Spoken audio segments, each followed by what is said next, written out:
Saya start dari tukang balap liar. Hawa balapnya mulai dari SMP lah. Gitu. Jadi motor-motor kita yang kita pakai ke sekolah setiap hari itu kita modif, dipakai balap. Ya, balap itu ada politik. Kadang kita harus berstrategi gimana bikin lawan kesel. Serunya kerja tapi sambil menjalankan hobi. Semua orang pasti punya mimpi. Dari mimpi tersebut terbentuklah suatu inspirasi. Bila kita berusaha keras untuk mencapai kemauan tersebut, akan menjadi suatu kunci kesuksesan.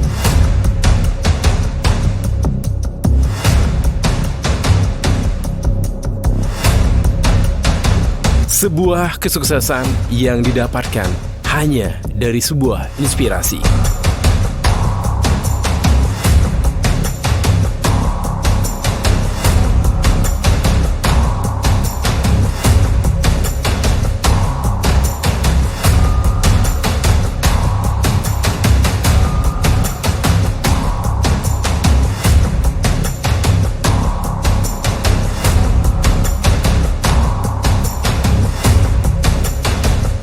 Nantikan cerita tentang orang-orang sukses di dunia otomotif dan olahraga yang bisa menginspirasi Anda semua.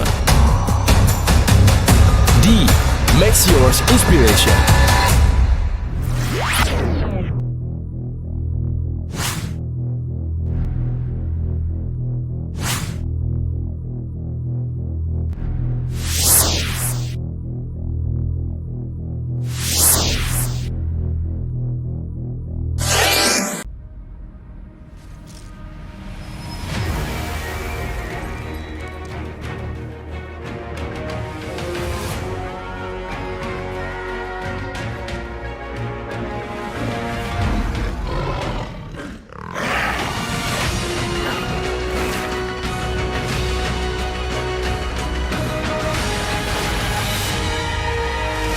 Gudang Garam Internasional. Pria punya selera.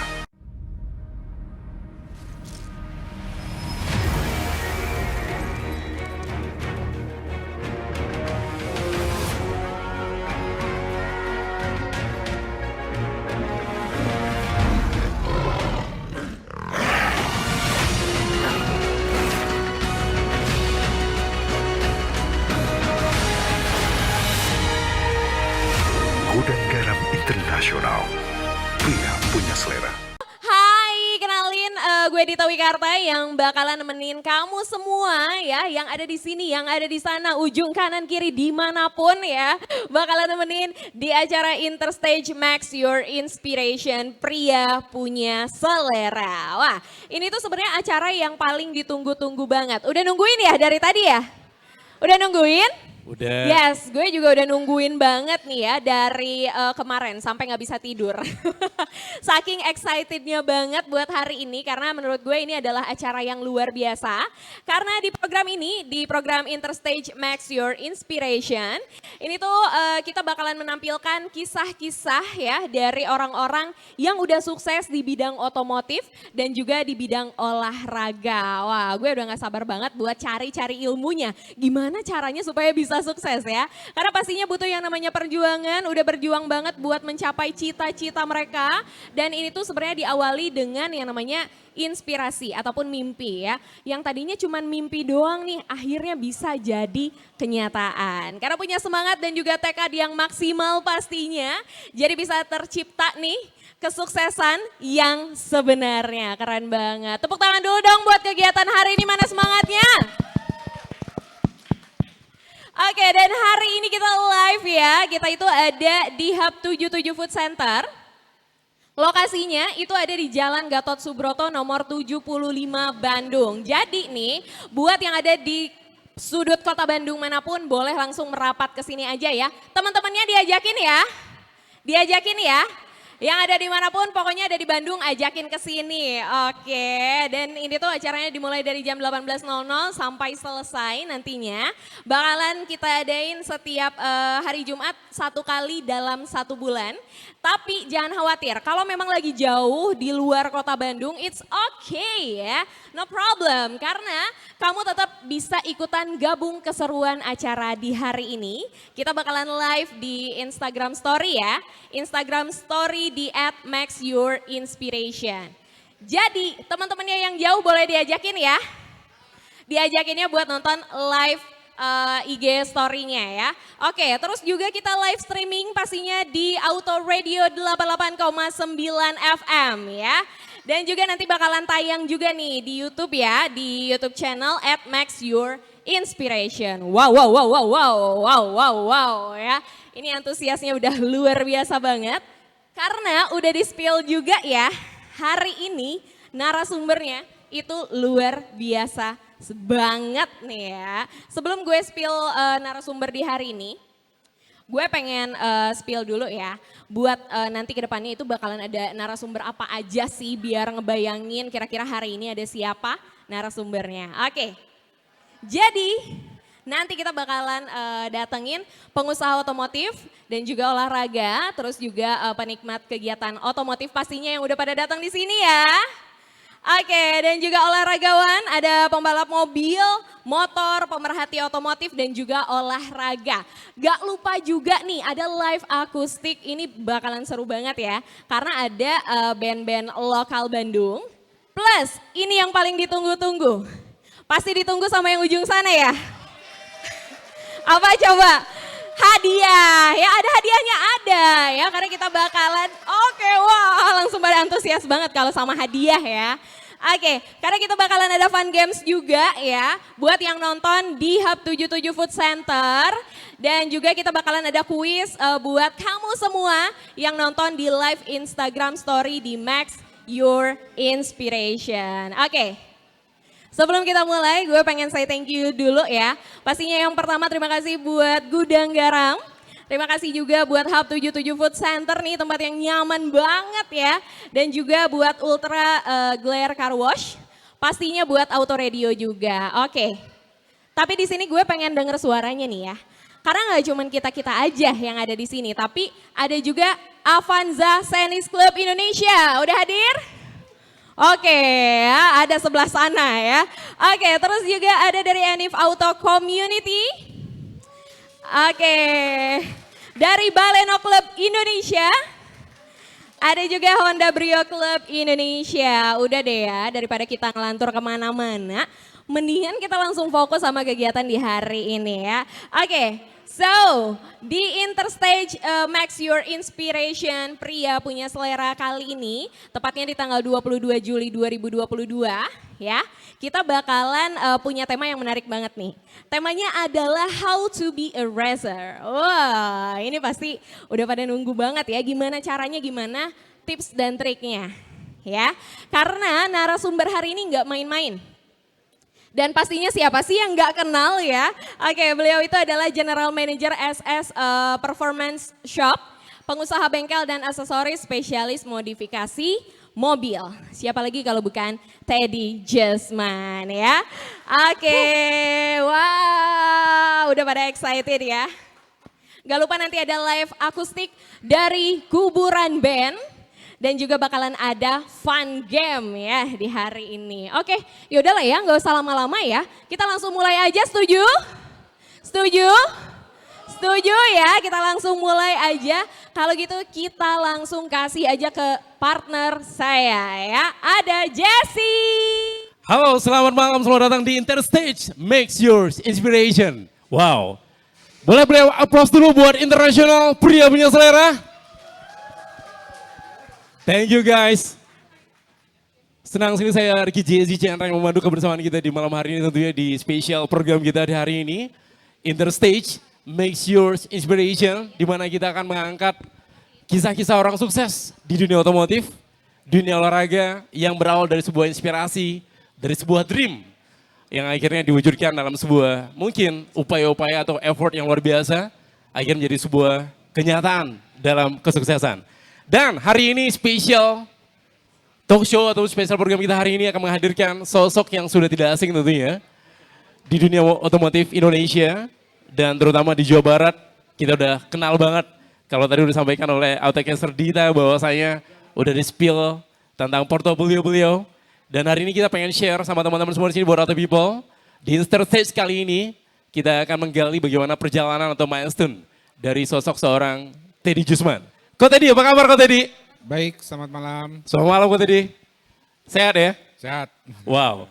Bicara tentang milestone perjalanan seorang Coach Teddy, tadi udah sampaikan bahwa saya Coach Teddy juga selaku dari General Manager dari SS Performance. Yes. Iya, baik itu workshop dan juga modified aksesoris roda 4 ya. Dan juga sebagai seorang safety mechanical untuk roda 4 komisi teknik safety ya roda 4 di IMI Jabar. Yang pasti beliau udah gak asing lagi pasti buat teman-teman yang selama ini mungkin biasanya kalau misalnya teman-teman roda 4 pengen ngambil apa kok untuk tergabung di IMI Jabar itu? Started kit ya? Apa namanya? KISS. KISS ya kan? Pasti ketemu beliau. Ya kan? Dan juga satu lagi beliau adalah sebagai manajer dari Honda Bandung Center Racing Team. Applause dong. Kau tadi bicara tentang perjalanan tentang dunia otomotif, pasti ini berliku dan juga dinamika luar biasa banget. Tapi kita pengen tahu banget nih, starting point dari seorang Coach Teddy Jusman, memulai karir di dunia otomotif seperti apa sih? Saya mulai bukan terjun lah, maksudnya masuk ke dunia otomotif mungkin dari SMP saya memang udah hobi. Dari hobi lah, start dari hobi, mulai mencoba masuk ke dunia otomotif, ternyata ya suka, ya berlanjut sampai sekarang. Sampai sekarang ya. Tapi mungkin setiap orang punya inspirasi, punya trigger. Akhirnya interest sama dunia satu bidang lah. Mungkin di antaranya dunia otomotif. Kalau Coach Teddy apa yang men-trigger atau Coach Teddy akhirnya begitu interest sama dunia otomotif dan akhirnya sampai sekarang menjadi sebuah profesi ataupun menjadi the way of life mungkin, jalan hidup ya kan. Baik dari segi passion dan juga finansial. Ya awalnya yang saya tadi bilang, saya start dari hobi, mencoba sesuatu yang baru. Akhirnya saya berkecimpung di dunia otomotif sejak tahun 1999. Pada saat itu kawan saya ngajak berpartner, kita mulai buka SS Performance di Jalan Braga lah gitu. Ya start dari bengkel kecil lah. Cuman ya kita banyak belajar dari senior-senior orang-orang otomotif hebat di Indonesia. Sampai akhirnya ya saya mencoba mencari nafkah di dunia otomotif juga gitu kan. Berkarir dari mulai menjalankan sebuah speed shop kecil dulu di Jalan Braga, sampai akhirnya saya bisa jauh mengenal dunia otomotif lebih luas. Oke, ini kalau bicara tentang dunia otomotif, tadi kan Coach Teddy bilang dari sebuah hobi. Yes. Hobi yang pertama ini apakah memang hobi untuk race-nya atau memang hobi untuk modified-nya? Atau include all? Awalnya sih saya cuman hobi dari modifikasi. Mungkin kalau kita kilas balik zaman SMP, SMA gitu, kita masih main motor lah. Main motor, modifikasi, motor kita dipinjemin sama beberapa pembalap. Mungkin nama-nama pembalap yang tidak asing lah. Ada Asep Hendro zaman waktu itu, ada Dana Nugraha. Jadi motor-motor kita yang kita pakai ke sekolah setiap hari itu kita modif, dipakai balap di ajang-ajang balapan nasional kadang gitu kan. Jadi ya mulai dapat hawa balapnya mulai dari SMP lah gitu ya. Sampai akhirnya ya wah ini cukup seru nih gitu kan. Dan saya mulai start itu membayangkan bahwa serunya kerja tapi sambil menjalankan hobi gitu kan. Jadi kerja tuh kayak nggak ada beban gitu kan. Setiap hari ngoprek mesin, ngoprek mobil gitu kan, tapi menghasilkan uang gitu kan. Dan beberapa saat kemudian saya ditunjuk menjadi salah satu manajer tim, sampai akhirnya saya sekarang bisa mengurus satu tim balap yang mungkin cukup besar lah untuk kelas skala Indonesia gitu. Saat ini saya memegang pembalap nasional Fitra Eri, mungkin banyak yang udah kenal lah ya. Pastilah, Fitra Eri siapa yang nggak kenal ya teman-teman ya. Saya mengajak Fitra gabung ke tim yang saya dipercaya untuk memegang timnya itu sejak 2011. Honda Bandung Center Racing Team yang mulai dibikin itu tahun 2006. Pada 2006. Akhirnya berubah haluan menjadi tim yang mencari prestasi lah. Akhirnya saya menunjuk. Sebelumnya pernah beberapa pembalap nasional seperti Chandra Alim, terus Hari Dharma Manopo, ada juga Ramadanindro. Tapi yang berkelanjutan sampai hari ini saya masih sama Fitra Eri. Fitra Eri ya. Yes. Wow, ini sebuah perjalanan untuk nggak mudah nih, Ko Teddy. Kita pengen share sama teman-teman sebenarnya untuk menjadi seorang profesional di bidang otomotif ini kan gak hanya sebagai racer, tapi juga mungkin sebagai prinsipalnya, atau tim tekniknya, atau kalau kita tahu bahwasanya di manajemen tim pun ada beberapa persen yang terlibat yang mungkin menjadi sebuah andil besar untuk menjadi sosok personal branding yang ada di situ, ya kan? Nah, kalau Ko Teddy sendiri dari waktu ke waktu melihat perkembangan dari anggaplah 99 ya, tahun 99 tadi sampai sekarang akhirnya sampai ketemu dengan sebuah tim balap yang bisa dikatakan yang cukup cukup memberikan garansi untuk finansial sendiri dan juga untuk kehidupan. Apa yang buat Ko Teddy begitu yakin dan optimis sejak awal dari tahun 99 ini yang digeluti sekarang dalam dunia otomotif ini menjadi salah satu profesi yang bisa untuk balance of life? Ya mungkin buat rekan-rekan yang masih mencari jalan, kalau menurut saya kenapa saya memilih dunia otomotif ini mungkin karena nggak jauh-jauh dari kehidupan kita lah. Kita berkendara, ya nggak bisa dipungkiri bahwa dunia modifikasi ini cukup kuat lah. Strains-nya cukup kuat gitu. Jadi kenapa saya berani memilih dunia ini karena ya cukup menjanjikan lah. Dari generasi ke generasi itu ada aja. Pasti ada gitu. Mungkin umur-umur tertentu udah berhenti modifikasi, tapi muncul generasi-generasi baru yang punya hobi yang sama, gitu, memodifikasi, apalagi terjun ke dunia balap, gitu. Ya serunya berkelanjutan lah. Gitu. Kalau menurut Ko Teddy sendiri, circle pertemanan atau mungkin circle dari komunitas tempat kita berada itu penting banget gak sih? Untuk mengencourage dan juga untuk membuild up karir kita dalam dunia otomotif? Tentunya sangat berpengaruh lah. Ya mungkin anak muda dari zaman dulu sampai sekarang punya komunitas. Tempat di mana nongkrong, yang satu temennya mulai modif, temennya nyoba, seru, tertarik gitu kan. Malah ada yang lebih dari tertarik, ingin berprestasi di dunia otomotif gitu kan.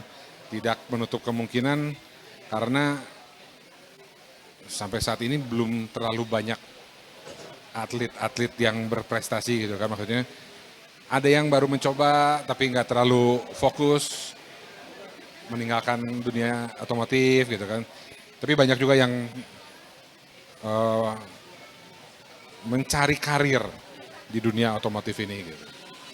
Kalau menurut Ko Teddy sendiri untuk berkarir di bidang otomotif saat ini, mungkin berbeda di tahun ketika startnya Ko Teddy dengan tahun sekarang, generasi muda sekarang kira-kira lebih mempunyai chance yang cukup besar dibanding dengan generasi dulu itu seperti apa sih? Tentunya, maksudnya zaman dulu kita mau ke sirkuit aja bingung gitu kan. Mau balap di mana gitu kan. Zaman dulu jujur ngomong saya start dari tukang balap liar.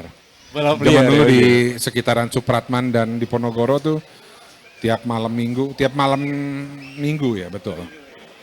Itu dari jam 10 malam kita nongkrong, balap-balapan gitu kan. Ya zaman sekarang menurut saya lebih enak.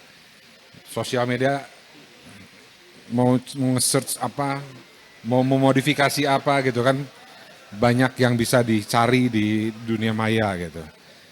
Lalu sekarang banyak yang bisa menampung hobi-hobi otomotif kita. Contohnya di Bandung, untuk yang demen kebut-kebutan, drag race gitu ya, itu di sirkuit Brigif di Cimahi, setiap hari Kamis dan hari Minggu tuh open bebas, mau berapa kali pun gitu kan, legal gitu kan, boleh balap-balapan lah.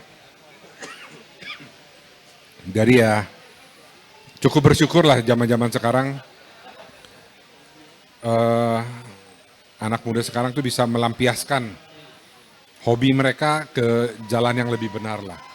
Gitu. Seenggaknya kita punya sirkuit Sentul.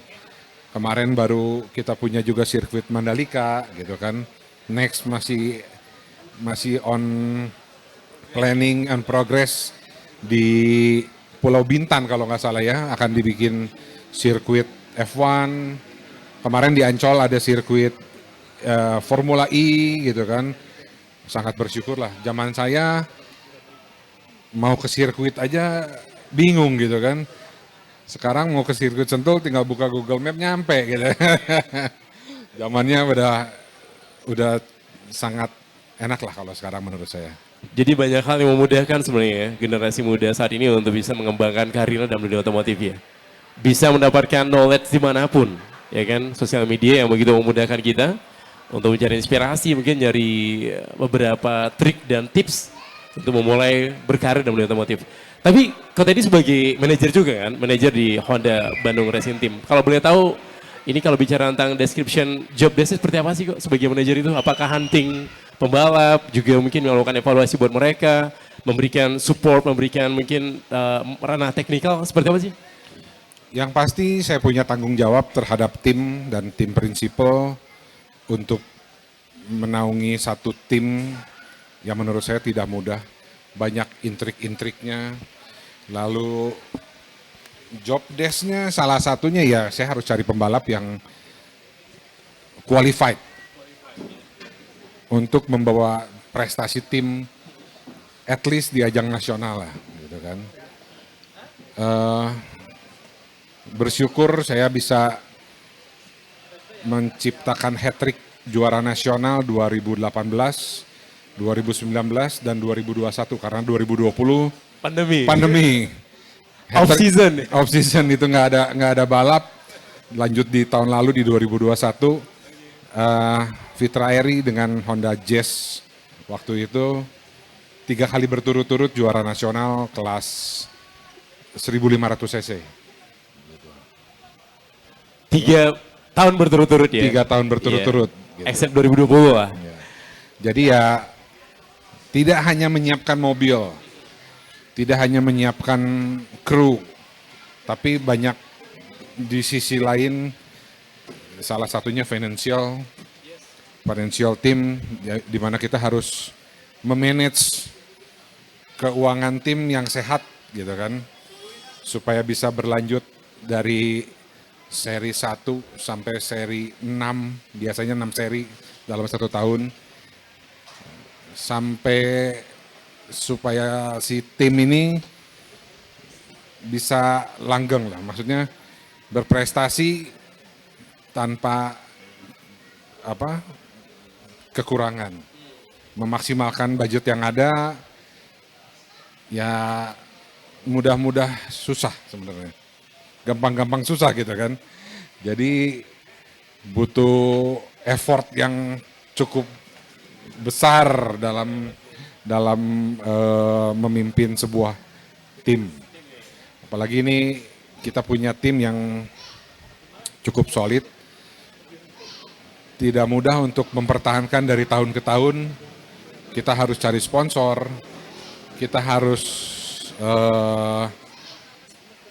memuaskan prinsipal dengan hasil kerja kita dari tahun ke tahun gitu. Wait, ini finally Ko Teddy bisa bertemu dengan pembalap sosok Fitra Eri itu pembalap keberapa yang akhirnya Ko Teddy pegang lah mungkin di tim yang sekarang akhirnya bisa sampai bertahan sampai sekarang. Wah, mungkin udah lebih dari 10 pembalap. 10 pembalap. Mungkin bisa lebih deh kayaknya. Kontrak 1 year akhirnya nggak terus gitu, nggak lanjut Yes, lagi. yes. 1 tahun evaluasi nggak lanjut lagi. Yes, dan Kalau Fitra Eri udah berapa tahun nih untuk bersama dengan timnya? Fitra Eri dengan Honda Bandung Center tuh sejak 2011. 11 tahun ya. 11 tahun. Oke, 11 tahun. 11 tahun bukan waktu yang sebentar, tapi memang kita banyak kecocokan. Jadi ya bisa bertahan sampai hari ini juga.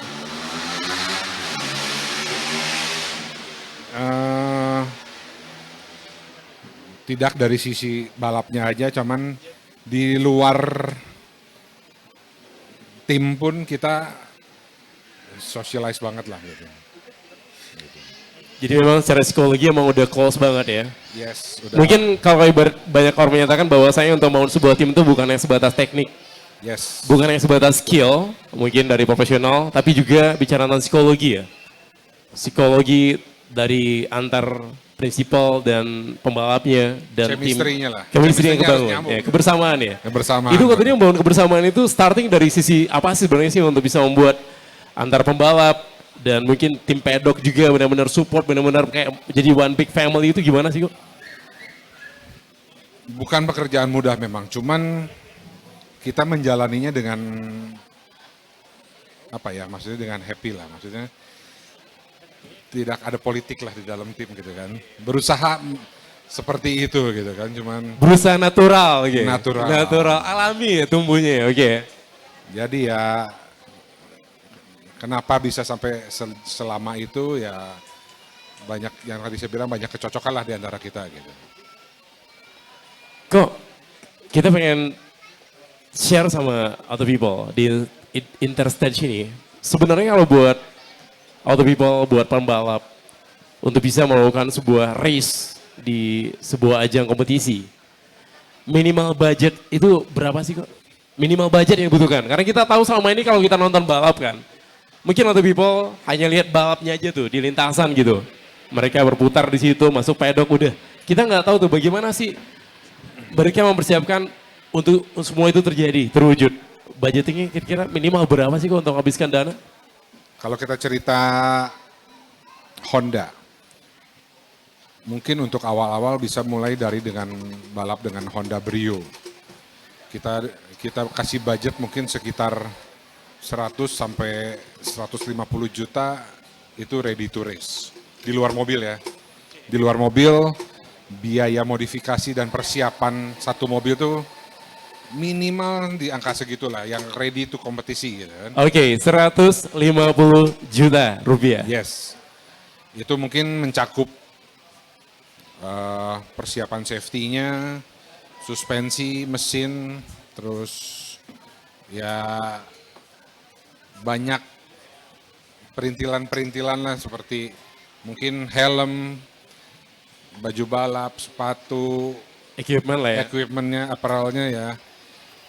Ya, dan kalau memang mau lebih serius, banyak yang bisa menjadi coach.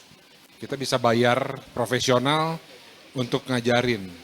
Jadi kita bisa belajar how to menjadi pembalap yang baik tuh seperti apa. Banyak rekan-rekan kita yang bisa melakukan coaching gitu. Dan kita yakin dan percaya kalau untuk Jawa Barat banyak banget istilahnya mungkin pelaku otomotif yang sudah punya experience, punya pengalaman, yang mungkin ready untuk menjadi seorang private course ya, untuk memberikan knowledge dan juga tentunya men-share tentang segala sesuatu yang membuat siapapun di luar sana untuk menjadi seorang the real racer ya. Nah mungkin ini yang kita bahas di hari ini, to be a racer, dan tadi udah sempat diberikan bocoran dari spill sama Ko Teddy. Ternyata step over pertama itu adalah ketika udah interest, dicoba untuk diperdalam tapi mempersiapkan juga dari sisi budget berarti ya, budgetingnya. Dan juga kok secara mentalitas itu penting gak sih? Sangat penting. Kenapa? Karena mungkin mencoba awal-awal tuh tidak langsung bisa menjadi juara. Butuh waktu, butuh pengorbanan, butuh finansial yang cukup. Nah, kita nggak bisa bohong, balap tanpa uang tuh bohong lah. Nggak mungkin gitu kan. Butuh budget yang cukup lah, apalagi kalau kita sering latihan. Butuh budget, kita pergi, kita sebut kita balap di Sentul aja, kita butuh budget untuk ke sana gitu kan. Sampai sana latihan, kalau mobil kita nggak ada masalah. Sampai sana baru main 2 lap, 3 lap, mobil problem. Saya bisa rasakan bahwa jadi pembalap tuh harus punya mental yang sangat kuat. Di luar kompetisi yang ada gitu kan. Begitu kita balap di sirkuit dengan begitu banyaknya lawan gitu ya. Sebelum menghadapi itu juga kita udah harus punya mental yang kuat. Belum bicara tentang rival ya, rival-rival yang ada di lintasan, pressure dari prinsipal, pressure dari mental sendiri, ini benar-benar harus diuji banget ya. Betul, dan itu semua salah satu yang saya harus kerjakan. Memaintain mental pembalap, psikologis pembalap juga saya harus jaga gitu supaya prestasinya tetap oke gitu. Jadi memaintain dari segala segi ya sebenarnya. Not just about technical, tapi juga skill ya. Jadi dengan kata lain Ko Teddy, step by step untuk to be a racer, ketika sudah interest sama dunia otomotif, pengen menjadi seorang pembalap, sebenarnya ada 2 kans besar ya. Selain bisa bertemu dengan tim yang kuat, kita juga memprepare diri kita untuk menjadi seorang the real pembalap yang hebat ya. Betul. Mungkin di dunia otomotif atau di dunia balap, kita sering lihat ada papan bawah, papan tengah, papan atas. Nggak mungkin kita tiba-tiba balap langsung ke papan atas itu mungkin agak susah. Mungkin ada pengecualian tertentu, cuman banyaknya itu start dari from zero. Kita berusaha di situ untuk menunjukkan kualitas. Mengapa harus nunjukin kualitas? At least kalau kita start dari papan bawah lah ya kita bilang. Papan tengah tuh mau nyomot kita deh. Oh ini bakatnya oke. Mungkin di papan bawah dari sisi finansial kurang baik. Dan itu sangat mempengaruhi kualitas balap, gitu kan. Kalau kita nggak mau istilahnya totalitas, sering berlatih, mencari kekurangan, mencari solusi untuk memperbaiki catatan waktu, gitu kan. Gimana caranya supaya bisa bergabung ke papan tengah atau atas gitu kan. Ya kuncinya harus memaintain prestasi. Wait, Ko Teddy, pasti ada momen, ada sebuah mungkin timing, ada momentum, ada hal, bisa dikatakan sebuah isu atau problem ataupun kendala lah ketika menjadi seorang profesional di dunia otomotif, menjadi racernya atau menjadi seorang manajer dan juga sebuah tim sendiri gitu. Pasti ada hal, mungkin ada momentum di mana yang akan membuat kita berpikir akan kita quit atau kita akan terus di situ ya. Ya kan? Kau tadi pernah ngalamin itu mungkin ya, tapi sebelum dijawab kita break dulu nih. Siap. Baik, Atau Bibu jangan kemana-mana ya, kita masih bersama dengan narasumber kita tentunya, Kota Yusman, di Interstage Makes Yours Inspiration. Don't go anywhere. Kita break setelah ini, oke?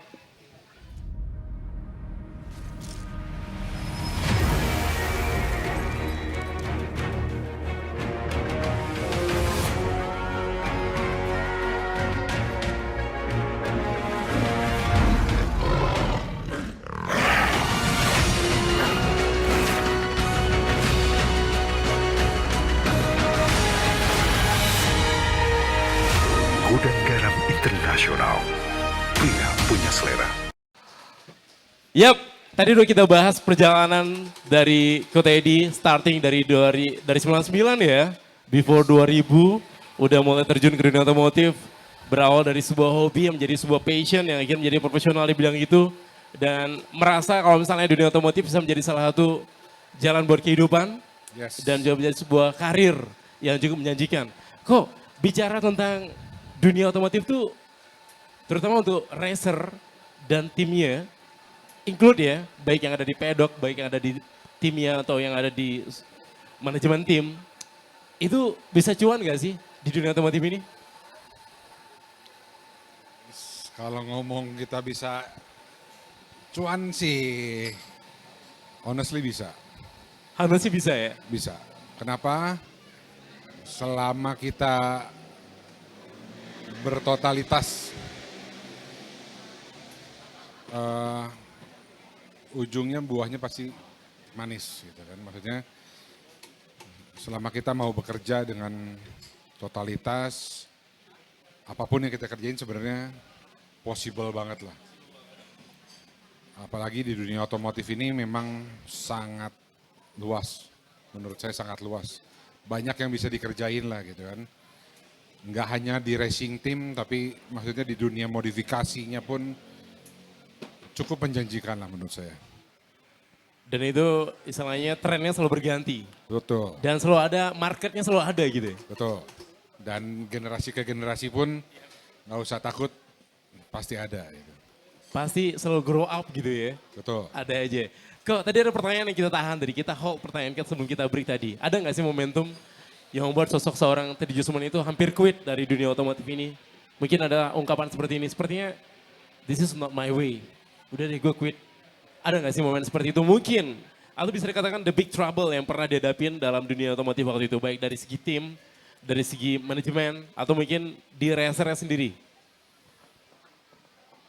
Di perjalanan saya berkarir di dunia otomotif ini sih sebenarnya hampir dikatakan so far nggak pernah ada lah. Karena saya enjoy banget berada di environment racing begini, di dunia otomotif ini saya cukup happy lah. Cuman ngomong jenuh pernah. Jenuh pernah ya? Boleh dibayangin saya sampai saat ini sekitar udah berapa ya, 16 tahun lah. 16 tahun dengan satu tim yang sama, dengan manajemen yang sama. Di hati kecil sih ada lah. Kapan gua ketemu sebuah next step yang lebih baik atau tapi enggak lah maksudnya. Tapi saya syukuri semuanya. Semua berjalan dengan sangat baik gitu. Jadi sebenarnya yang membuat Kota Edi merasa itu waktu yang berjalan ini ya, kejenuhan itu muncul ya. Ada kejenuhan itu, tapi nggak berhenti kan? Tapi itu boleh dikatakan kejenuhan itu bisa sirna karena ya itu passion saya cukup besar lah. Salah satu mungkin environment juga tadi ya. Betul. Atmosfer dari tim itu yang luar biasa banget. Yang mungkin yang membuat kita tuh ada sebuah ketergantungan psikologi. Betul. Maybe ya, dengan ada yang mereka yang membuat Kota Edi juga mungkin kuat ada di sini. Betul. Jadi di keseharian saya pun sehari-hari saya berada di SS Performance. Yang saya hadapin tiap hari itu mobil. Mesin, troubleshooting gitu kan, modifikasi. Tapi ya saya anggapnya ini sebuah pekerjaan yang enjoyable. Unsur fun-nya ada, lalu saya banyak ketemu orang dengan bermacam-macam tipikal dan karakter customer. Nah, ketika saya berangkat ke Sentul itu buat saya buat sebuah liburan, sebuah hiburan buat saya. Padahal saya kerja itu, cari duit tuh padahal gitu kan, cari duit tapi happy gitu kan. Saya nggak tidak membebani diri dengan kerjaan yang segitu rumit. Saya nikmatin aja sih. Jadi nggak berasa kerja. Hari-hari saya pun di bengkel tuh nggak kalau mungkin ya saya nggak pernah kerja kantoran. Jadi saya nggak. Cuman di bayangan saya ini kan kerja kantoran, waduh mumet, meeting sana, meeting sini gitu kan. Gitu banyak pressure dari customer ada apa. Kalau saya lebih menikmati itu semua, jadi saya tidak merasa, mungkin ada lah goresan-goresan jenuh itu ada, manusiawi lah. Cuman ya saya bisa atasin itu semua, saya bisa kontrol itu dengan dengan fun, dengan happy lah. Maksudnya nggak beban itu nggak saya rasakan lah gitu. Jadi beban nggak fokus ke bebannya ya. Yes. Berarti emang lebih fokus, lebih concern kepada bagaimana vibe yang ada di situ. Betul. Dan yang saya rasain sampai saat ini malah jadi benih yang baik. Kita bisa selama ini kan kita nabur, maksudnya membentuk diri saya menjadi sesuatu di dunia otomotif gitu kan. Akhir-akhir ini malah saya bisa merasakan oke, gua udah di posisi yang baik gitu. Dan gua bisa merasakan bahwa oke, ini jalan yang sudah disediakan sangat baik lah menurut saya gitu. Ada nggak sih pencapaian-pencapaian yang belum Ko Teddy raih dalam dunia otomotif sejauh ini? Atau mungkin satu dream yang belum terwujudkan atau ingin diwujudkan? Mimpi ya, kalau ngomong mimpi sih gratis. Betul nggak? Harus. Mimpinya sih saya pengen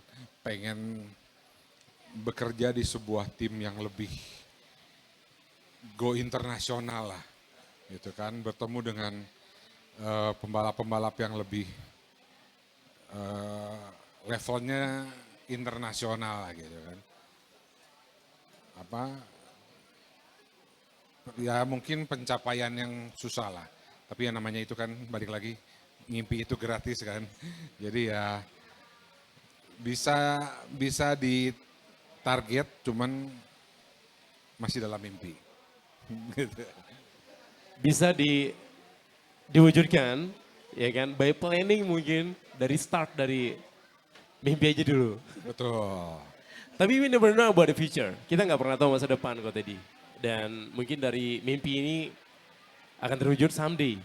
Dan akhirnya mungkin pada saat itu Ko Teddy akan excited. Wow, dulu saya pernah mimpi ini perasaan. Betul. Nah, Ko Teddy mungkin kita back lagi sama dunia otomotif Indonesia ini. Kalau sosok seorang Teddy Jusman melihat animo masyarakat kita dengan dunia otomotif di tahun-tahun saat ini, di zaman sekarang seperti apa sih? Interestnya mereka, crowd mereka, mungkin excited mereka dengan dunia otomotif seperti apa sih kok? Menyambung pembicaraan saya tadi juga, maksudnya dunia sekarang itu beda banget lah. Lu mau cari apa di zaman sekarang ini, ada di genggaman tangan, ada di handphone gitu kan. Mau nyari apa, mau nyari ini, mau nyari itu, semua ada. Nah, animonya sekarang memang menurut saya jauh lebih baik dari zaman saya muda dulu lah. Mau nyari profil bengkel aja zaman dulu nanya kanan kiri gitu kan. nanya kanan kiri, bengkel ini gimana nih? Modifnya jago nggak gitu kan? Kalau sekarang kan lu tinggal buka Instagram atau buka TikTok gitu kan, lu bisa nilai gitu kan. Dengan sosial media yang begitu luar biasa saat ini, itu membangun animo yang luar biasa. Saya kasih contoh dikit. Di dunia Instagram sekarang itu banyak user yang memakai nama mobil. Contoh, misalnya punya Brio putih. Dia bikinlah tuh account namanya Brio Putih. Nanti di Semarang atau di Surabaya ada yang namanya Brio hitam atau apa gitu ya. Mereka tuh bikin account yang ngebahasnya cuma mobil dia. Kalau kita kan account pribadi kan ya kita makan, kita upload, kadang kita pergi liburan kita upload. Ini everything about the cars gitu kan. Yang antiknya apa? Ini terjadi. Beberapa customer saya yang punya akun-akun seperti itu, dia road trip misalnya dari Bandung ke Bali. Otomatis dia lewat Semarang, otomatis dia lewat Surabaya. On the way mereka ke Bali itu, mereka ngambil beberapa story lah. Naikin story di IG, yang antiknya yang zaman sekarang itu mereka nggak saling kenal. Di dunia nyatanya mereka nggak kenal. Di dunia maya mungkin mereka suka ngobrol DM-DM-an gitu ya. Mereka tuh bisa nyaut, ketemuan dong. Ini nggak pernah kenal, nggak pernah ketemu gitu ya. Bukan temen, bukan ini kan. Cuman sesama hobius gitu kan. Interest yang sama. Mereka saya lihat nih bisa ketemuan di Semarang misalnya. Mereka pit stop di Semarang, satu malam di Semarang, itu mereka bisa meet up. Zaman kita bagaimana, kenal juga kagak gitu kan. Lihatnya aja udah bingung gitu ya. Ini mereka tuh bisa saling, lu ke Semarang nih, ketemuan yuk sama geng gua gitu kan. Ya masih sih ada tanda kutip balap liar, bukan balap lah, maksudnya ngetes, sharing gitu kan. Mobil lu diginiin, kencengnya sih gimana sih gitu kan. Ada lah gitu-gitunya, kita nggak bisa pungkirin, kita nggak bisa tutup-tutupin. Dan di dunia Instastory itu masih banyak lah, nyobain sesama mobil gitu kan, mereka suka share. Ini yang nggak ada zaman dulu gitu kan, maksudnya animonya terbentuk automatically gitu kan. Di luar dugaan saya, maksudnya kalau zaman dulu kan terkenal nih bengkel A di Surabaya gitu. Kita cuma bisa tahu aja gitu kan, maksudnya nggak pernah siapa sih orangnya, kayak apa sih orangnya gitu ya. Ini bisa saling cari tahu dengan ketemu dan sharing pengalaman-pengalaman mereka di dunia modifikasi, khususnya di otomotif gitu kan. Jadi ya menurut saya luar biasa. Animonya makin kesini makin oke banget gitu ya. Dan saya sekarang lagi banyak di dunia diesel. Diesel mungkin masih seumur jagung lah di Indonesia. Tapi animonya, waduh, satu Indonesia Pak. Satu Indonesia, dari Aceh saya punya customer, sampai Papua saya punya customer. Asli, saya sampai bingung gitu kan. Kadang, waduh, zaman dulu kita mau pasang iklan di mana? Orang sampai ke Papua kita punya barang bisa dibeli gitu kan. Itulah animonya sangat baik sekali. Karena apa ya? Karena dunia sosial media di kita saat ini sangat mendukung lah menurut saya. Oke, ini pasti juga selaras dengan perkembangan dari dunia otomotif kita juga ya. Ini kan selaras animo masyarakat yang tinggi, juga menciptakan sebuah tim mungkin ya. Dari profesinya, dari circle-nya sendiri. Kalau Kote lihat mungkin pembalap-pembalap yang muncul di era kekinian. dengan kemudahan-kemudahan teknologi yang bisa diraih oleh mereka dengan sekejap mata, itu terlihat nggak sih? Berimbang nggak sih antara animo masyarakat dengan munculnya pembalap-pembalap yang punya skill yang luar biasa dan juga tentunya mentalitas yang keren, termasuk tim-tim juga yang dibangun selaras dengan itu. Saya bilang sih selaras. Dalam arti kata, saya kasih contoh satu. Saya pernah punya pembalap. Boleh di search namanya Andika Rama Maulana. Dia itu pembalap gamers. Pembalap e-sport. Kalau sekarang disebutnya e-sport. Awal mulanya saya pun kenal dia main Gran Turismo. Saya sempat main. Wah, jago banget nih anak. Mungkin zaman saya kenal dia masih SMA lah dia. SMA atau SMP gitu saya lupa. Sampai akhirnya dia ikut kompetisi Gran Turismo mewakili Indonesia ke GT Academy. GT Academy ini digagas oleh Nissan. Nissan internasional Nissan gitu ya.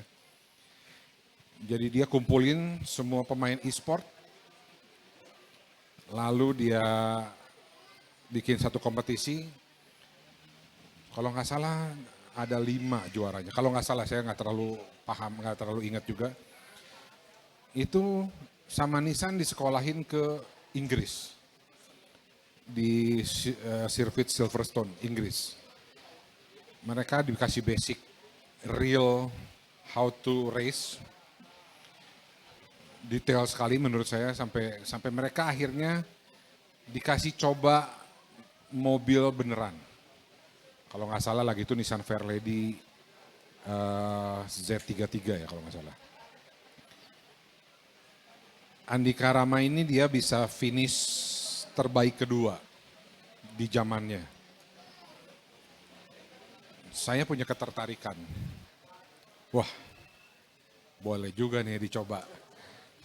Seorang pembalap e-sport, saya suruh balap di balapan bener gitu kan, balap, misalnya gitu saya pakai Honda Jazz. Saya kontrak dia kalau nggak salah 2018. Saya suruh coba.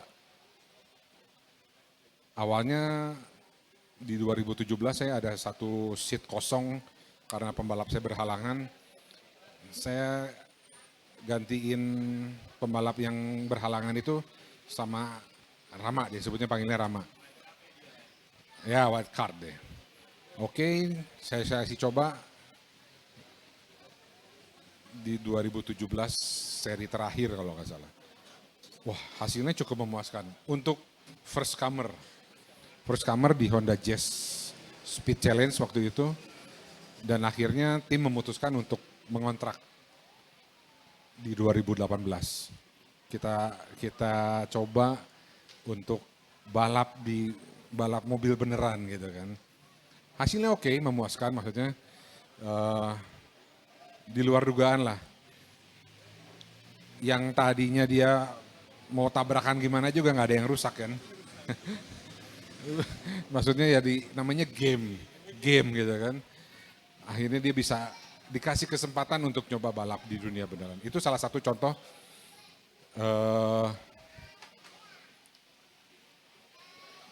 dunia maya yang bisa kita aplikasikan ke dunia nyata gitu kan. Salah satu contohnya seperti itu gitu. Cukup menginspirasi lah, maksudnya main game aja zaman sekarang tuh bisa menjanjikan. Bisa menjadikan salah satu karir. Dan saya tahu sekarang dia dikontrak sama salah satu tim e-sport Singapura untuk balap e-sport gitu kan. Namanya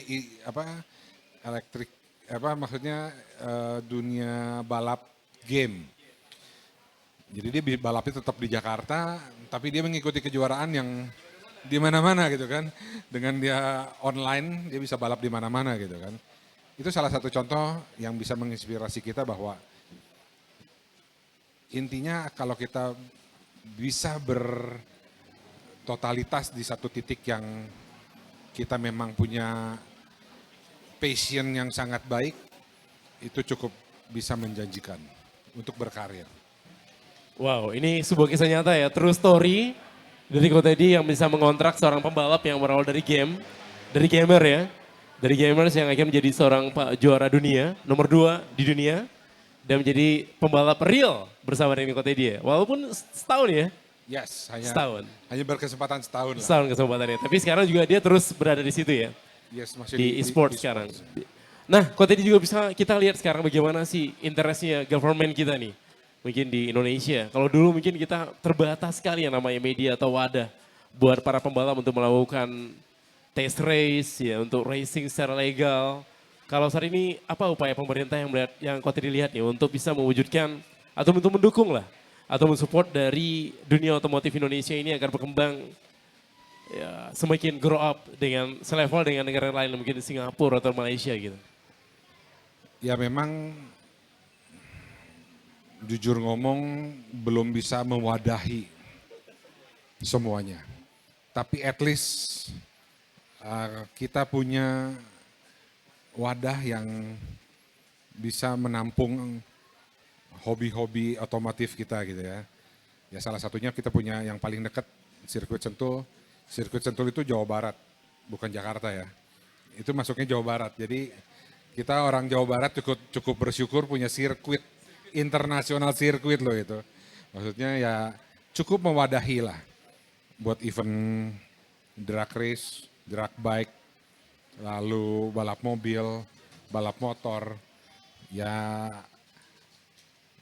mungkin provinsi-provinsi lain cukup sirik. Mereka nggak punya sirkuit permanen gitu ya. Lalu ya kalau di Bandung ini atau di Jawa Barat ini, yang tadi saya bilang kita punya sirkuit Brigif. Non permanen tapi at least bisa mewadahi animo-animo pencinta otomotif gitu kan. Besok ada balap kalau nggak salah. Besok ada event balap, drag race, mobil.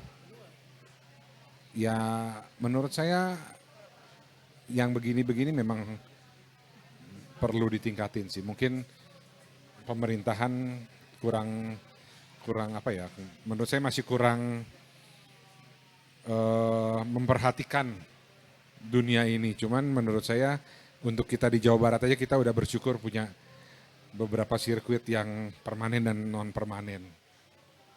Gitu. Oke, nah kalau tadi bicara tentang dunia balap kan pasti emang ada timingnya. Setiap waktu ada orangnya, setiap orang ada waktunya. Mungkin termasuk juga seorang racer. Racer ini kan ada batasan usia tertentu yang mungkin memang ada batasan dari stamina, ya kan, dan juga physically yang harus mendukung sampai usia tertentu. Apa sih yang mesti dilakukan oleh para pembalap ini after mereka sudah menjadi profesional di dunia racer? Yang perlu dipersiapkan mungkin? Ya kalau udah masuk ke dunia profesional sih memang itu udah tempatnya dia cari duit. Oke. Jadi ya mereka udah seperti kita kerja. Mereka berkecimpung di dunia otomotif itu memang ada dan banyak yang memang udah hanya fokus di dunia otomotif gitu kan. Maksudnya tidak menutup umur berapa maksimum kita boleh berkecimpung di dunia ini. Mungkin awal karirnya di usia muda bisa berkarir di dunia, terjun di dunia balap. Setelah mungkin ada umur, dia masih bisa ngasih coach, masih bisa menjadi seorang guru lah. Mengajarin generasi berikutnya untuk cara balapan seperti apa. Atau juga ada yang masih dari zaman saya dulu ecek-ecek lah bisa dibilangnya. Sampai sekarang masih berkecimpung di dunia otomotif. Jadi umur itu tidak menutup kemungkinan untuk kita di dunia otomotif gitu kan. Yes. Nah, kalau tadi ini mungkin satu lagi nih, ada nggak sih upaya dari government, dari pemerintah untuk mensupport para pembalap yang mungkin udah retire lah, atau udah resign, atau udah pensiun dari dunia balapan nih? Ya mungkin ada nggak sih organisasinya itu mungkin support dari government gitu untuk mewadahi para ex pembalap ini untuk bisa tetap berkarya mungkin tadi kalau kalau tadi bilang kan mungkin secara personal mereka bisa jadi seorang teacher, menjadi seorang private course, menjadi seorang tim juga mungkin ada racing timnya di timnya mungkin gitu. Kalau dari segi sejauh ini upaya dari government untuk memberikan apresiasi lah mungkin. Bahasa tanda kutip apresiasi kepada pembalap yang sudah pensiun, yang sudah retire dari dunia balapan, tapi yang memberikan prestasi lah kepada Indonesia dan mengharumkan Indonesia. Ada nggak sih sejauh ini? Kalau menurut Kota Edi? Menurut saya belum ada. Ya mungkin besar harapan saya pihak pemerintah bisa lebih memperhatikan. Mungkin ya ini sebuah bidang yang menurut saya bukan apa namanya bisa mencetak bisnis yang biasa-biasa aja. Memang kalau kita tekunin mungkin menjadi sebuah bisnis yang luar biasa. Tapi sampai saat ini memang belum terlihat apa namanya keseriusan pemerintah untuk para pembalap, mantan pembalap mungkin lebih tepatnya ya. Tapi yang saya cukup kagumi ada satu organisasi, yaitu Ikatan Motor Indonesia. Mungkin organisasi ini yang lebih memperhatikan mantan-mantan atletnya lah bisa dibilang gitu kan. Ya yang saya tahu ada beberapa pembalap motor zaman baheula lah. Zaman saya masih SD mungkin, yang sekarang mungkin umurnya udah kepala 7 atau kepala 8, yang bisa memperhatikan ya paling organisasi ini yang bisa mengapresiasikan lah. Biasanya sebelum pandemi itu kita ada malam apresiasi. Nah mungkin di setiap tahun itu kita bisa kasih sesuatu lah buat mereka yang udah pensiun dari dunia balap gitu. Apa nih saran dari Kota Edi buat teman-teman nih, buat para pembalap atau mantan pembalap, atau buat orang-orang yang terjun sama dunia balap, after that udah siap untuk retire, untuk pensiun. Apa saran lo mereka? Ya maksudnya susah juga ya, maksudnya ya Sharing aja paling. ya jangan melupakan juga sih, maksudnya jangan, posisinya memang susah, maksudnya kalau udah retired begitu ya kita nggak usah ngomong dunia otomotif lah, di dunia olahraga lain pun kadang ya zaman sekarang kan netizen cukup berkicaunya cukup sadis lah ya, tajam gitu kan. Tapi ya inilah kondisi kita, realitanya seperti ini gitu kan. Ya besar harapan saya sih bolehlah, maksudnya ada pihak-pihak yang khusus memperhatikan mantan-mantan, nggak hanya pembalap, nggak hanya dunia otomotif, dunia olahraga kita lah gitu. Nah, satu lagi nih, kalau sekiranya buat para pembalap, mungkin selama ini kita kan identik pembalap itu dengan skill. Yes. Skill driving, skill racing, dan mentality. Kalau menurut Kota Edi sendiri, soft skill like public speaking itu penting gak sih untuk seorang pembalap saat ini ya? Kalau dulu nggak tahu tuh. Dulu sampai sekarang penting gak sih untuk public speaking, kemampuan untuk mengekspresikan, untuk share to anyone, untuk to announce, to publish tentang dirinya sendiri mungkin. Dengan kemampuan public speaking itu penting gak sih? Perlu gak sih? Kalau kata saya sih sangat perlu. Dan untuk tim-tim besar yang saya tahu, ini udah menjadi satu topik. Saya dulu kenal beberapa pembalap nasional motor sih, pembalap motor. Itu kalau dia mau masuk ke tim pabrik, itu dia di train khusus how to speak. Jadi kalau dia ketemu wartawan, cara menghadapi wartawan itu seperti apa, menghadapi media itu seperti apa. Setahu saya apalagi yang udah mau go internasional itu ada kelas khusus untuk mereka belajar berhadapan dengan media. Itu ada. Tapi ya nggak semua yang menitik fokuskan how to speak itu yang disitanya Tapi menurut saya itu sangat penting, sangat penting. Jadi nggak asal ngomong doang gitu kan, gitu. Jadi memang bagian dari apa soft skill yang butuh sangat butuh sebenarnya ya. Betul. Dan Untuk itu sangat mempromosikan sensitif diri menurut saya. sendiri. Dan itu sangat sensitif, sangat sensitif. Misalnya nggak bisa asal-asalan lah. Ya apalagi kalau kita membahas sebuah tim ya kan. Apalagi bicara atas nama tim gitu. Bicara atas nama tim. Dan tentu memang harus sesuai dengan apa yang diminta atau di rules yang ditetapkan oleh tim kita sendiri ya. Betul. Kan kalau belakangan itu kalau sempat kita lihat di media massa, di sosial media, istilahnya perbedaan pendapat atau mungkin perbedaan opini dari pembalap sendiri dengan prinsipal timnya itu sering terjadi ya kan? Betul. Dan ini menurut saya salah satu kerjaan saya juga. Saya kasih contoh. Namanya balap tidak terlepas dari apa namanya perselisihan. Namanya juga balap gitu nggak. Kadang ada satu benturan yang membuat pembalap kita dengan pembalap kompetitor terjadi di tengah sirkuit yang nggak bisa dihindari, accident lah misalnya. Saya selaku tim manajer itu harus memposisikan tim di depan, ada namanya steward, juri. Jadi saya harus briefing sama pembalap saya. Oke, kondisinya seperti ini, kejadian yang dilihat dari onboard kamera kita seperti ini, jadi lu harus ngomong ini di depan para juri. Biasakan mereka panggil untuk hearing, namanya hearing. Jadi begitu ada accident, kedua belah pihak tuh dipanggil. Itu menjadi salah satu job desk saya untuk mengguide pembalap saya, apa yang lu harus omongin. Ini loh, dengan tidak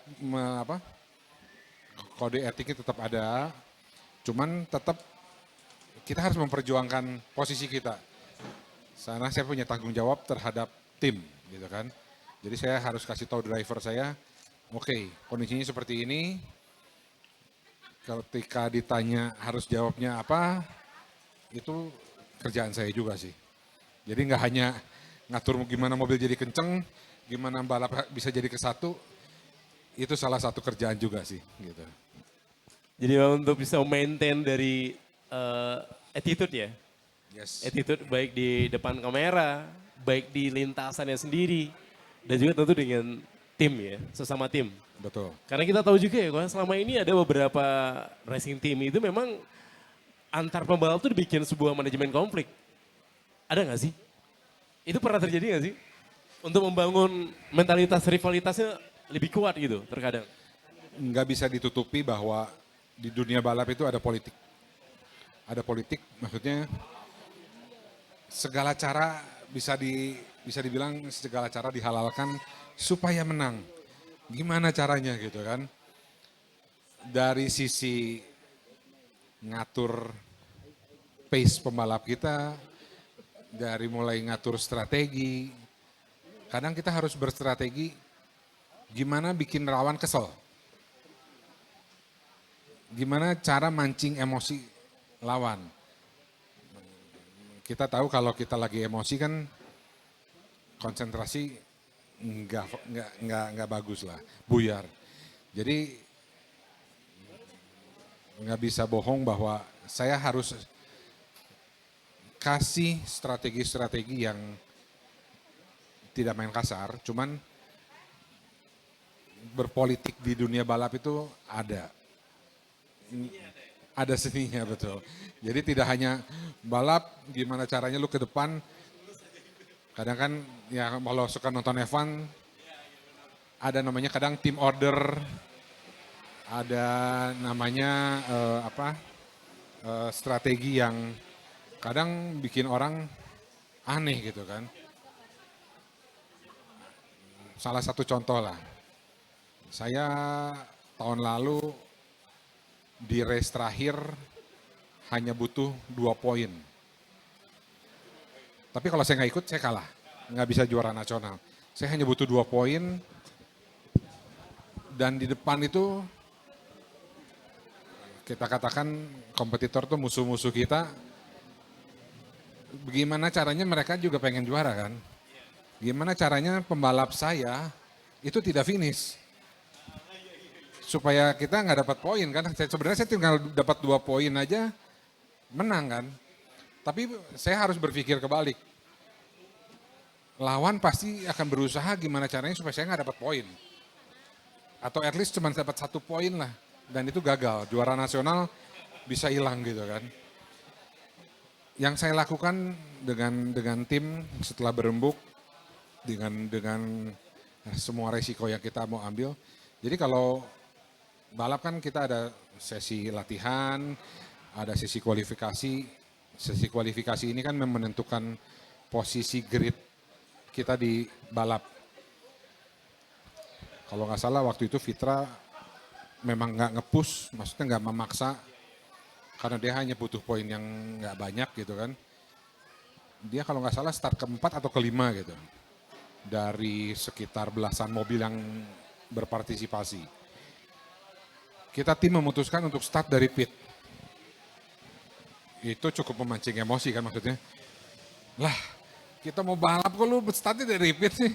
Kalau start dari pit kan orang lain start, semua udah lewat garis start, saya baru dilepas dari pit. Jadi saya start paling belakang dan saya udah hitung. Kalau saya asal finish aja tuh saya bisa dapat kalau nggak salah 4 poin. Jadi saya nggak mau senggol-senggolan di depan. Saya berstrategi dengan tim, udah kita start dari pit aja. Kita melakukan latihan normal, kita melakukan kualifikasi normal, tapi begitu start orang pada bingung. Lah, lu kok nggak start di line up? Lu startnya dari pit katanya gitu kan. Orang mau ngejar-ngejar kita jadi kehilangan, orang kita gue di belakang, at least gue finish. Dan itu kejadian, juara nasional gue finishnya nggak di depan gitu kan. Itulah salah satu yang gue kerjain lah.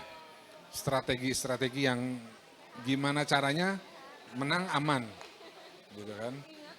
Maksudnya kalau kita accident itu jadi cost buat tim kan, cost tambahan. Budget itu langsung bisa berubah total. Mobil rusak atau mobil nggak bisa dipakai lagi aja, wah PR-nya gede gitu kan. Jadi ya resiko-risiko itu kita diskusikan jadi sebuah strategi yang cantik lah. Gitu. Dan itu terwujud di lapangan ya. Yes. Di lintasan terwujud. Terwujud. Dan itu kayak rival pada kesel kali ya. Mereka udah siapin sebuah strategi yang berbeda untuk bisa menahan atau menghambat Fitreri lah agar nggak finish waktu itu ya kan. Betul. Tapi ternyata Ko Teddy punya strategi yang di luar pemikiran mereka. Betul. Cukup ngeselin cuman buat kita itu cari aman banget ya gitu kan. Nah, Ko ini obrolan kita tuh seru banget ya. Karena pasti banyak banget hal yang bisa kita share sama Auto People di Interstage kali ini tentunya. Karena emang kita ingin memberikan inspirasi buat anak muda, buat siapapun di luar sana ya. Yang interest sama dunia otomotif, yang mungkin mereka baru start dari step over pertama mungkin. Dari the first step, second step, dan akhirnya mungkin udah mulai menuju ke ranah profesional. Ya kan? Tadi kalau tadi disampaikan bahwasanya kalau mereka udah mulai serius, mereka udah cari workshop lah. Coba cari bengkel untuk bisa untuk menseriuskan apa yang mereka inginkan gitu. Selain dari memanage dari personal skill mereka untuk driver atau untuk racer sendiri. Kok apa nih? Satu kata kunci dari Ko Teddy yang harus dimiliki oleh seorang pembalap. Kata kuncinya mungkin berjuang. Fight. Karena ya judulnya di dunia otomotif ini kan dimana kalau balap itu kalau kita nggak, mungkin mobil kita kenceng tapi kita nggak punya jiwa fight. Kita takut mobil kita rusak. Udah pasti kita ketinggalan. Jadi kata kuncinya kalau kata Michael Schumacher itu keep fighting. Keep fighting. Jadi ya jangan menyia-nyiakan waktu lah ya kasarnya gitu kan. Ada kesempatan kita untuk berusaha, fight for it gitu kan. Oke, keep fighting. to get your dream, to get your goal yang sukses. Apa harapan terbesar dari Ko Teddy untuk dunia otomotif Indonesia, terutama untuk Jawa Barat? Pastinya saya ingin dunia otomotif Jawa Barat dan Indonesia pada umumnya maju. Kita bisa, nggak usah jauh-jauh lah, kita nyontek negara tetangga lah. Malaysia, Thailand, Singapura. Saya yakin kalau bisa, kayak kemarin lah contoh MotoGP aja kan, itu devisa yang menurut saya nggak sedikit lah buat negara gitu kan.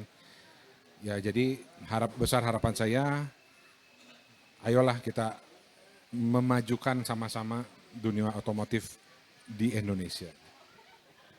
Oke.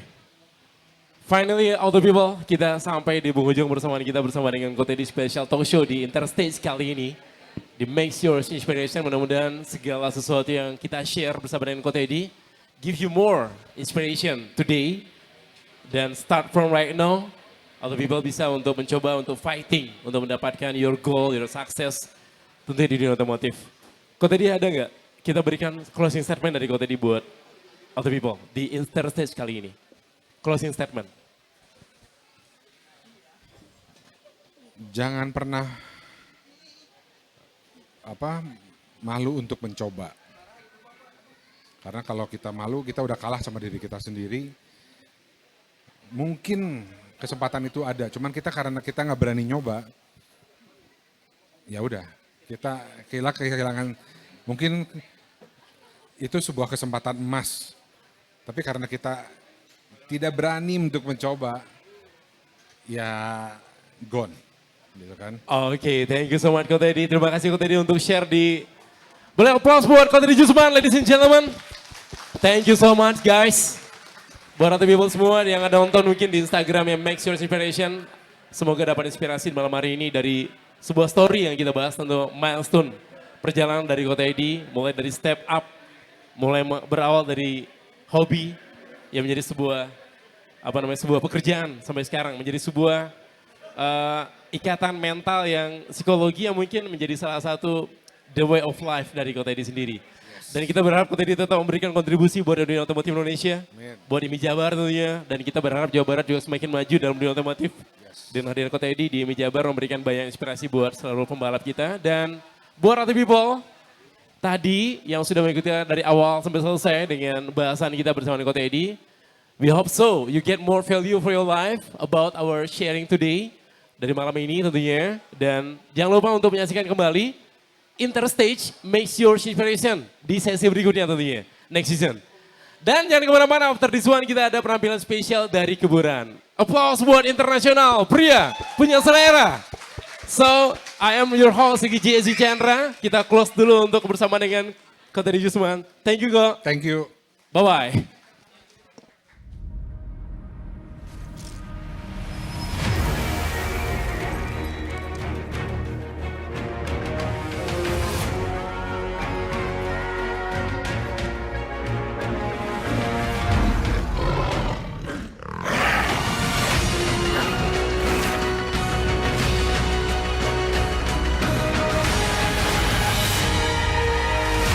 Gudang Garam Internasional.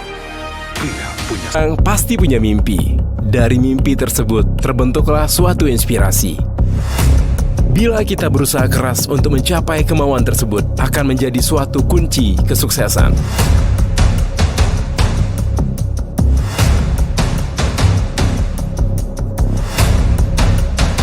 Sebuah kesuksesan yang didapatkan hanya dari sebuah inspirasi.